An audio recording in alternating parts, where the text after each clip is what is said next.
is a traditional kilt worn so high up on the belly? I mean, and what is the difference between a hip measurement really and a true waist measurement? Sure. Most guys think that where you wear your pants is your waist. That's not true.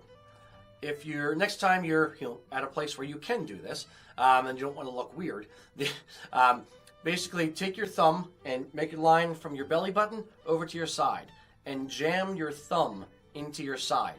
You're going to feel the top of your hip bone, and that is your actual waist, is right at the top of your hip bone. When you're wearing a traditional kilt, the top strap on the side of the kilt is the center of that strap, where all the holes are and where the swing arm on the buckle is, should be 2 inches down from the top of the kilt. That is what sits at the top of your hip bone. So that's effectively in line with your belly button. And the kilt would go up about 1.5 inches, 2 inches above that. That is, when I was talking to the gentleman about wearing it around the widest part of you, generally that is the widest part of your belly. It ends up usually being right about the level of your love handles, but it's also, when you're wearing a kilt and you're cinching it down and you're putting it on tight, you don't want it to fall down. So if you're wearing it on, think of a skeleton for a second, and the hips of a skeleton. If you're wearing it on the lower part of the hips, it's going to just fall down because there's muscle and there's fat there to help hold it up a little bit. But if you're rounded, then it doesn't have as much to hold it up.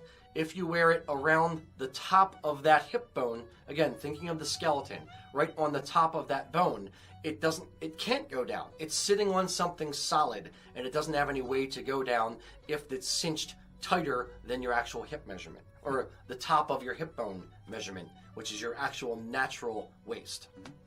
Is this how it evolved traditionally? I mean, that is where clothing was worn. Women are used to wearing things at the natural waist, above their belly button.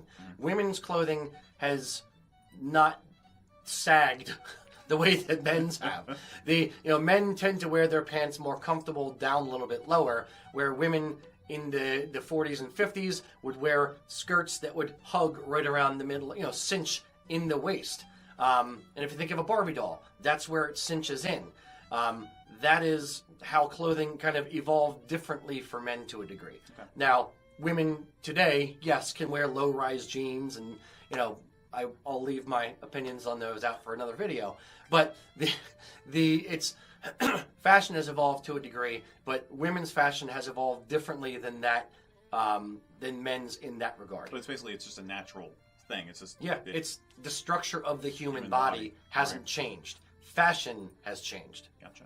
Cool. Yeah, I like that. Yeah. Nice. We should record that. Yeah. Yeah. Okay.